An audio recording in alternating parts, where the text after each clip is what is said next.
So I'm on my way back to Arizona again. This is the second time in 2 months, so my wife is a little bit unhappy with me, but I couldn't help it. I've got great company, great friends out there, lots of animals to find, and the scenery is just absolutely to die for. So the first day I land and basically we go out to try and find whatever we can. This area is super close to Phoenix, and this was just as it was getting to nighttime. Me, Roger, and Evan decided to go out on a little hike. Now, the sun's starting to go down. We haven't found anything apart from a few birds, but then as soon as I get up to this kind of big bush area as the sun was going down, I stepped round it and then I found this tiger rattlesnake. Now, this guy was absolutely perfectly coiled up when we found him, but as I stepped next to him, I actually did startle him. As you can hear the rattle here, the snake is warning me that it's there, and it's not in a defensive position at all. You can see it's actually trying to get away, but this sound was just incredible.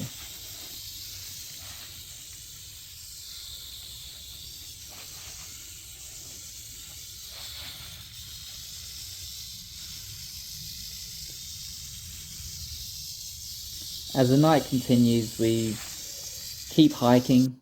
We found a few cool little bits and pieces, like this red spotted toad.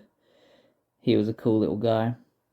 And then we also found this black-tailed rattlesnake. He was super chilled, super relaxed, and I was able to get some really cool photos of him.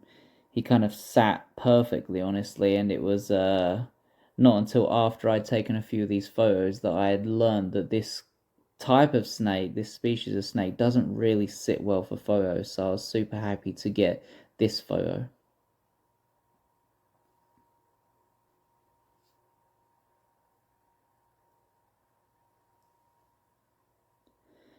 We carried on walking after we let this guy go on his way, but he was just hanging about, didn't really want to move too far away from where we were, and was just kind of cruising around us. Now, the next thing we're off walking, and Evan basically goes, there's something up ahead. And then we find this Gila monster just sat on this rock, just chilling out. The rains were meant to be coming, so it was kind of like interesting to just see it sat on this rock. But yeah, it was just this. This was my first ever Gila monster, and I was just so happy to actually see one. My last time to Arizona, I actually didn't get an opportunity to see one, even though I was in the area. The next snake we find is this lyre snake, and I'd already seen one of these in my previous trips, and so this guy wasn't a lifer for me, but still, it was probably it was the biggest one I had seen, and so I was super excited. Then we find these kangaroo mice everywhere. Good food source for a lot of the snakes around there. And then we have the Cola onyx, the little gecko here. This guy was fun, but super, super quick, and I didn't actually manage to get any photos. The next day, we go on a hike, and the first snake we find is the coach whips. We actually found two of them together. This was one of them, and the other one had actually gone up the tree. I had only ever really seen photos and videos of coach whips, and in person, this snake was just absolutely fantastic. The reddy pink color on it was absolutely incredible. The next snake we actually found, I was walking along a ridge line and I found this speckled rattlesnake just kind of cruising along. Absolutely beautiful snake and seemed very, very comfortable with my camera. I put my camera down for a split second and he just curled up in the safety of the diffuser. I had to be very, very careful when picking up my camera after this, though, because these guys are fast when it comes down to striking. Anyway, we finish this hike, we pack the car up, and we decide to go grab a bite to eat before we hit the road. We had a few hours drive ahead of us before we got from Phoenix, Arizona until the border of Nevada. So we were heading up close to the Grand Canyon.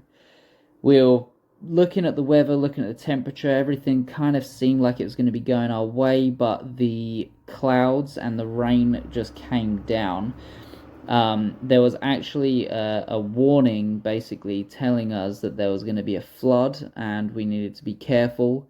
But anyway, we continued driving. We wanted to get to our camp spot as quick as we could and see if we could find any snakes along the way.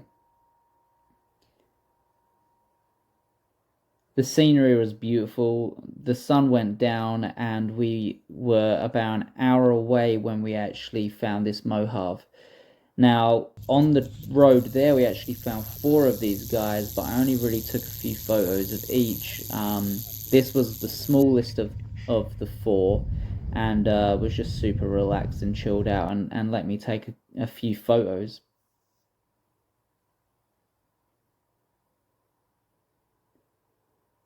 As we were driving off road, we had found a few little bits and pieces, a few birds, owls. But honestly, it was kind of a cold night. After the rains had come in, we hadn't really found much. So we decided to get to this area where we were going to set up camp.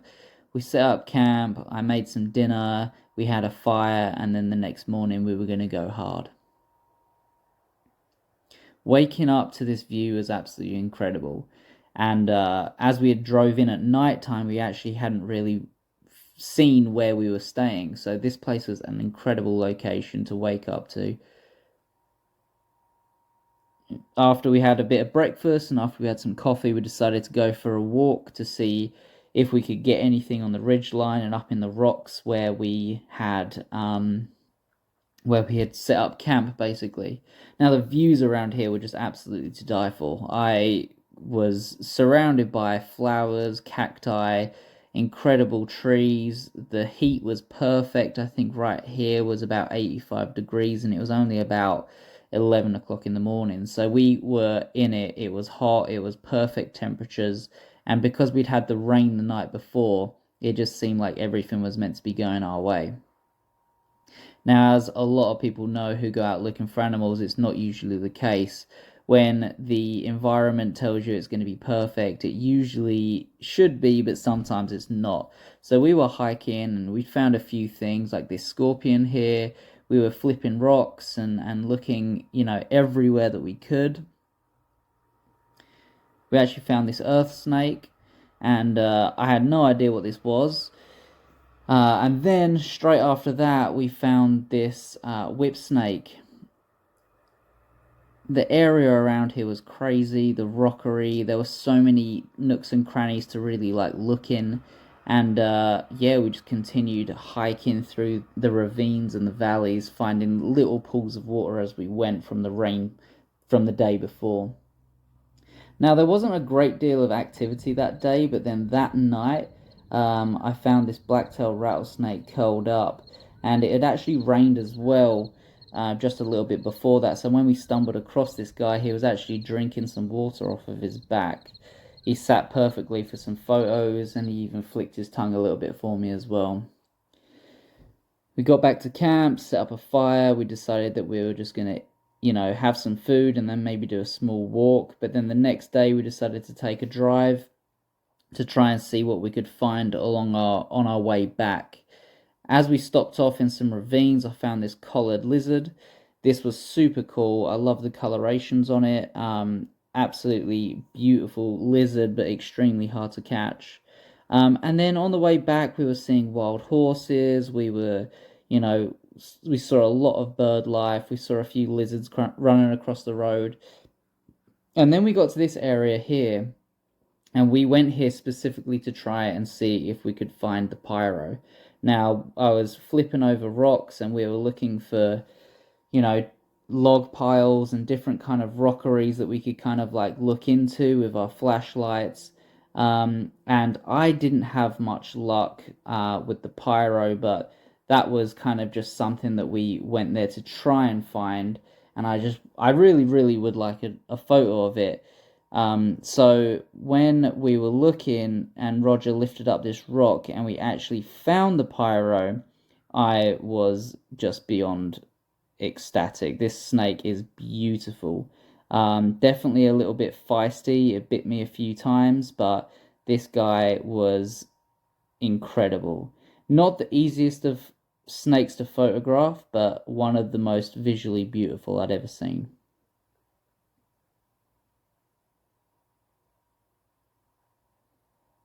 After a while, he had calmed down in my hand, but as I said before, he did bite me a few times, but it's a non-venomous snake. Even though it looks like it should have venom, it's non-venomous, and like any other snake, it just wants to get on its way and be left alone by humans.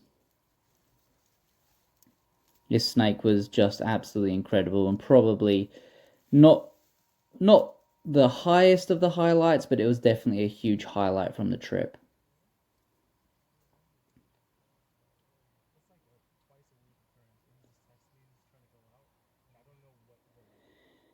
And that was really the end of my trip, honestly. We had driven a little bit, and on our way back, we decided to stop for a night drive before my flight the next day. So we had a few hours to kill. We decided that we were just going to ride the roads a little bit, and then we found this gopher snake, which was probably one of the biggest ones I've ever actually found. I found a few in Colorado, and this one was just fat, healthy, and completely chilled out. Then the next snake we found whilst cruising was the long-nosed snake. Now this was incredible, beautiful, but it just did not sit very well for photos. So after about 5 minutes of its time, I let it go on its way. And then on my bucket list, I'd been wanting a sidewinder, and then the last snake of the trip was actually this incredible sidewinder. I got some really cool photos of it. And after this, it actually kind of went off the road by itself and climbed up into a tree. And I'd only seen like two or three photos of this species up in like a big bush. So for me to see it kind of like go up into this tree and just kind of sit there in this bush was just absolutely incredible. The way it moves is just absolutely mesmerizing, and definitely extremely happy to have ticked the Sidewinder off my list.